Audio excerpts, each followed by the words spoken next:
여러분 안녕하십니까? EBS 초대석 정관용입니다. 요즘 우리는 창조경제, 창조경제 합니다. 그런데 또 그 말이 무슨 뜻인지 아직도 잘 모르겠다 이런 분들도 계시고요. 간단히 말하면 애플이나 구글 같은 회사, 이런 회사들이 많이 생기는 것, 이게 창조경제 아니겠습니까? 근데 왜 우리나라는 그런 회사들이 생기질 않을까? 이런 걸 연구하고 또 그런 회사들이 더 많이 생기게끔 도와주는 그런 조직이 있습니다. 스타트업 얼라이언스 임정옥 센터장을 오늘 초대했습니다. 공부 좀 해보죠. 어서 오십시오. 안녕하세요. 네, 제가 이 어떤 조직을 방송에 소개하면서 이렇게 어려운 조직을 처음 들어봤다 한 게 네. 정말 드뭅니다. 스타트업 얼라이언스. 이게 뭡니까? 우선 이거부터 설명하고 시작을 해야 될 것 같아요. 네, 스타트업 얼라이언스는 일종의 그 민관 협력 네트워크고요. 예.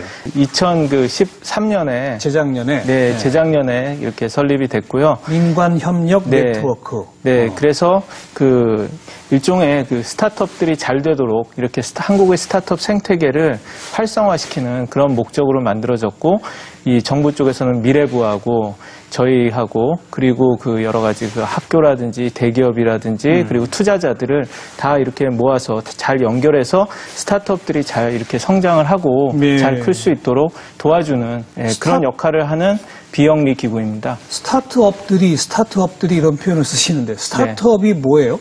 스타트업이라는 것은 그 비교적 근래에 최근 한 4, 5년 사이에 급격히 많이 쓰이게 된 그런 새로운 용어라고 할 수가 있는데요. 이것은 테크놀로지라든지 이런 기술이라든지 이런 좀 혁신적인 비즈니스 모델을 바탕으로 해서 급격히 빠른 이런 성장을 하는 그런 작은 기업들을 말합니다. 그래서 주로 이런 그 IT라고 하는 이런 그 정보기술 쪽에 그런 그 회사들이 많이 있고요. 대개는 그래서 투자자들이 그런 회사에 투자를 해서 나중에 그 회사가 빠르게 성장을 해서 그 주식시장에 기업을 공개를 하면 큰 수익을 얻을 수 있는 그렇죠. 그런 회사고, 그렇게 해서 그렇게 창업자들이 일종의 꿈을 가지고 내 회사를 이렇게 키워서 큰 성공을 한다. 세상을 변화시킨다.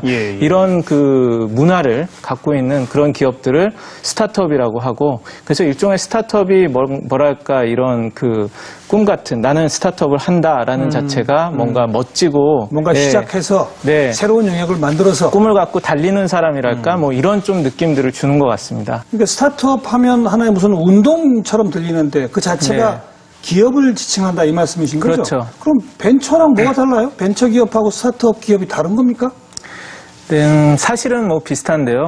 옛날에는 벤처기업이라고 그랬습니다. 그래서 그렇죠. 옛날에 그 한 15년 전에 닷컴 버블이 있었을 때 그럴 때는 벤처라고 그랬었는데, 그때는 사실은 좀 진짜 거품이 있었고 매출을 내지 못하는 그런 그 기업들이 있다가 많이 이렇게 그 붐이 사그러져 버렸는데 지금의 스타트업 붐은 뭐랄까 그 스마트폰이 촉발시킨 그런 모바일 붐하고 같이 일어난 거고, 그렇게 되면서 옛날하고 비교를 하면은 훨씬 더 스타트업을 적은 비용으로 가볍게 할 수가 있는 세상이 됐어요. 그래서 훨씬 더 많은 이런 창업 기업들이 전 세계적으로 나오면서 그런 스타트업들이 일종의 그 이렇게 용수철처럼 위로 뛰어오르는 그런 느낌을 표현한 단어가 아닌가, 그렇게 생각을 하고 있습니다. 조금 차이가 있군요. 네. 과거 벤처는 물론 창업 자금이 그렇게 막대하게 들어가는 건 아니지만 지금에 비하면 좀 더 많이 들었을 거예요. 그죠? 시작하기에는. 그렇죠. 근데 요즘은 그래서 이제 모험적이다 하는 의미의 벤처라고 썼는데 요즘은 그때보다도 훨씬 적은 자본으로. 네. 지금도 모험적이기는 합니다. 근데 시작 자체를 훨씬 더 적은 비용으로 내 컴퓨터 하나만, 랩탑 컴퓨터 하나만 가지고 무선 인터넷에 연결해서 뭔가 이렇게 만들어서 제품을, 소프트웨어를 만들어서 전 세계에 그걸 있는 그 스마트폰 사용자들이 다 쓰게 하는 것 자체가 옛날에는 상상할 수 없을 만큼 지금은 쉬워졌고, 그런 것을 트위터나 페이스북이나 유튜브 같은 소위 SNS를 통해서 전 세계에 알리는 것 자체도 훨씬 쉬워진 세상이 됐거든요. 홍보비가 따로 필요 없고. 그렇죠. 그러면 그 얼라이언스라고 하면 그런 기업들이 서로 연대해서 뭉쳤다? 이런 뜻이 아니겠습니까? 그러니까 저희는 스타트업을 돕기 위한 얼라이언스라고 말씀을 드릴 수 있을 것 같고요. 저희가 생각하는 것은 사실 스타트업이 크려면은 스타트업 혼자서 잘한다고 되는 게 아니라 스타트업이 잘 될 수 있는 그런 환경 자체를 만들어주는 게 굉장히 중요하다고 생각을 합니다. 맞아요. 그래서 그런 환경 자체가 전 세계에서 가장 잘 되어 있는 곳이 실리콘밸리라는 곳인데 그 실리콘밸리는 어떻게 보면 그 스타트업이 잘 클 수 있도록 하는 그 모든 조건들이 이렇게 최적화되어 있는 거거든요. 예, 뭐 예. 좋은 학교가 있어서 그 인재들이 공급되고 전 세계의 그런 그 소프트웨어 전문가들이 전부 다 이렇게 모이고 그 돈들이 많이 흘러다니고 그렇게 해서 그 이렇게 좋은 스타트업들이 클 수 있도록 되고 그런 큰 스타트업을 구글이나 애플 같은 큰 기업들이 사주고 비싼 가격에 네. 그러니까 이게 하나의 그 생태계의 선순환이 이루어지는데요. 한국이라든지 사실 세계의 많은 나라들이 그런 혁신 생태계를 만들지 못하고 있죠. 그렇죠. 그래서 뭐 저희가 하려고 하는 것은 일종의 한국의 그 대기업이라든지 이런 투자자들이 좀 더 스타트업들을 더 잘 만나고 그리고 그런 이제 막 시작해서 경험과 여러 가지 인맥이 부족한 스타트업 창업자들이 서로 잘 뭉치고 서로 이런 인재들을 잘 만날 수가 있고 그리고 그들을 대기업이라든지 투자자들한테 잘 연결되도록 저희가 예. 이어주고 예. 또 해외 진출이라든지 이런 면에서도 도와주는 그런 역할을 하기 위해서 만들어진 곳입니다.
그 환경이라고 표현하신 미국 네. 실리콘밸리로부터 배우자, 이제 쉽게 말하면 그러면 되는 거 아니겠습니까? 네네. 그 환경을 구성하는 요소는 사람이 있을 것이고, 네. 관계, 문화, 네네. 제도나 조직, 뭐 이런 것들이 네. 다 있잖아요. 네네. 자, 하나씩 끊어서 가보죠.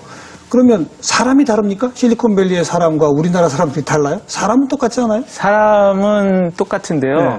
그쪽에 있는 사람들은 훨씬 더 다양하다고 생각합니다. 다양하다? 예, 그 얘기는 뭐냐면은 그 지역의 토박이들이 사실 이 생태계를 이루고 있다기보다는 전 세계의 똑똑한 인재들이 맞아요. 몰려들죠. 모이는데 몰려들죠. 다양한 인재들이 모여서 그 평등하게 일을 할 수가 있다는 게 중요합니다. 네. 왜냐하면 그 캘리포니아라는 동네 자체가 보면 지역의 토박이라기보다는 다 그 지역으로 이주해 온 꿈을 가지고 성공해보겠다는 아메리칸 드림을 갖고 온 사람들이기 그렇죠, 때문에 그렇죠. 그런 사람들이 왔기 때문에 텃세가 없어요. 네. 그래서 대개는 거기에 있는 그 스탠포드라든지 버클리 같은 대학에 공부하러 왔다가 정착을 하거나 아니면은 그쪽에 좋은 큰 대기업에 와서 정착을 한 다음에 그 다음에 어느 정도 자리를 잡으면은 그 일종의 위험 감수를 하는 거죠. 영어로 리스크 테이킹이라고 네, 하는데 네.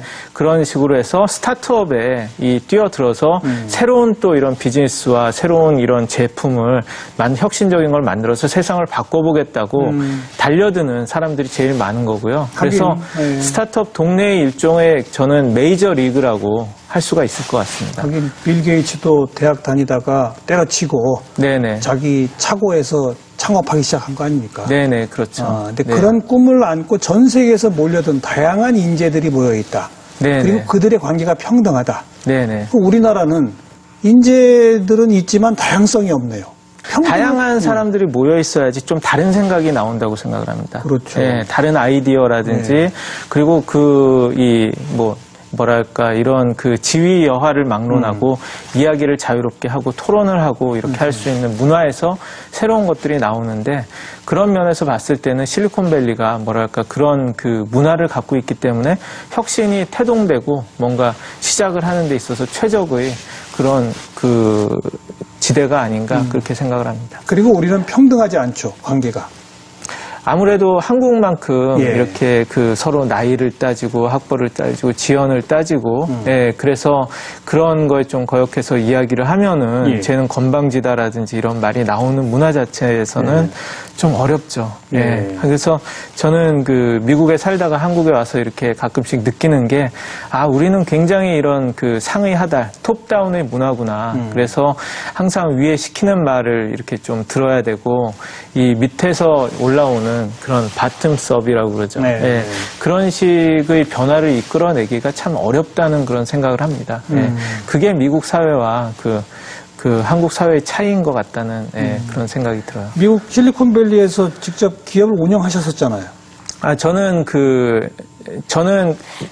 버클리에서 2년간 유학을 2000년에서 2002년간 했었고요. 예. 그 다음에 2009년도에 라이코스라는 그 미국의 인터넷 포털 회사에 가서 2009년부터 3년 동안 CEO로서 있었는데 그 회사는 보스턴에 있는 회사였습니다. 실리콘밸리가 아니고. 네, 그리고 마친 다음에 실리콘밸리로 와서 또 1년 반 동안 있으면서 이런 스타트업 투자 일을 했었고요. 그래서 저는 그 미국에서 거의 한 7년 가까이 살아봤는데 네. 반은 서부에서 살고 반은 보스턴에서 살아봐서 동부하고 서부를 또 이렇게 균형 있게 좀 이렇게 경험을 했다고 말씀드릴 수 있을 것 그 같습니다. 차이도 큽니까? 보스턴과 실리콘밸리의 차이도 커요? 굉장히 큽니다. 그래요? 예, 동부에서 볼 때는 캘리포니아는 마치 다른 나라 같다고 생각하는 경우들이 그 굉장히 정도예요? 많고요. 예.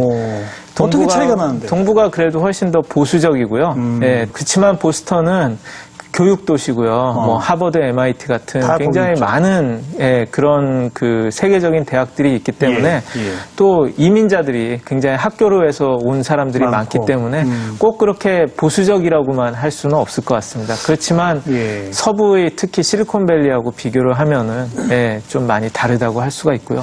그런데 이제 실리콘밸리와 보스턴 뭐 그 차이를 넘어서서 방금 말씀하신 다양한 사람들이 모여서 평등한 관계를 구축하고 거기서 창의적 아이디어가 나오더라. 네네. 그럼 이제 우리로서는 상위 하달에 평등성이 없는 이것이 이제 하나의 문제더라. 네네. 그런데 그 문제를 어떻게 하면 극복할 수 있을까요, 우리가? 일단 이런 문제에 대해서 저희 이야기를 많이 하는 것이 저는 중요할 것 같고요. 네. 왜냐하면 이런 게 사실은 문제고 좀 고쳐야 된다라는 그런 생각조차 사실은 못하고 온 거고, 그리고 제 생각에 지금까지 이런 톱다운식의 문화 자체가 꼭 나쁘지는 않았죠. 한국이 지금까지 이렇게 근대화를 하고 경제 성장을 하는 데 있어서는 고도 성장 시대에는 앞만 보고 달려가는 좀 그런 문화이기 때문에 이렇게 하라고 딱 시켜서 빠르게 그것을 해서 이렇게 만들어서 선진국이 한 것을 쫓아가는 것까지는 지금 저희가 잘해왔단 말이죠. 그런데 이제는 한국도 어느 정도의 그런 선진국의 위상이 됐고, 그렇죠. 그리고 그렇기 때문에 또 이 중국이 이미 어느 정도 우리보다 앞서 있다라고 할 수도 있는 그런 상황이기 때문에 저희가 그 새로운 세상을 계속해서 앞서가고 그리고 우리 한국의 특히 젊은이들이 세계에 나가서 좀 이렇게 잘 이 경쟁력 있게 이렇게 잘 성공을 하고 그리고 한국의 경제 자체도 계속해서 안정되게 이렇게 올라가기 위해서는 우리의 그런 시스템이랄까 생각이랄까 사고방식 자체가 좀 바뀌어야 된다라는 그런 생각을 했고요. 그러지 않으면은 우리는 일종의 이 미국하고 혁신으로 앞서가는 미국하고 패스트 팔로워에서 이제 혁신 쪽으로 가기 시작하는 중국 사이에서 샌드위치가 돼서 자리를 못 잡죠. 자리를 못 잡게 된다라는 좀 그런 생각을 했습니다. 조금 생생하게 들려봐 주세요. 그 실리콘밸리나 보스턴의 경험을 가지고 평등하다와 우리는 그렇지 못하다. 어떤 차이가 있던가요? 평등하다. 일종의 뭐 그런 것 같습니다.